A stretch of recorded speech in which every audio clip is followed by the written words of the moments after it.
Hey guys, how's it going? How to redirect domains with Hostinger. So first of all, go ahead to the official website and make sure that you select the best plan.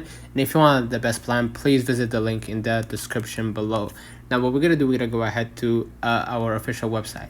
And if you want to create redirect domains, first of all, navigate to websites and then dashboard, search for redirects on the sidebar and then click on it.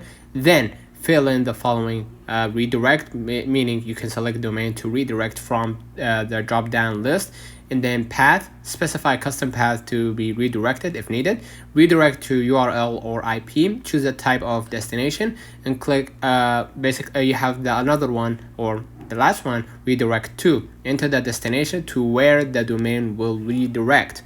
And once everything is ready, click on create. Okay, you're gonna see something like that. Right?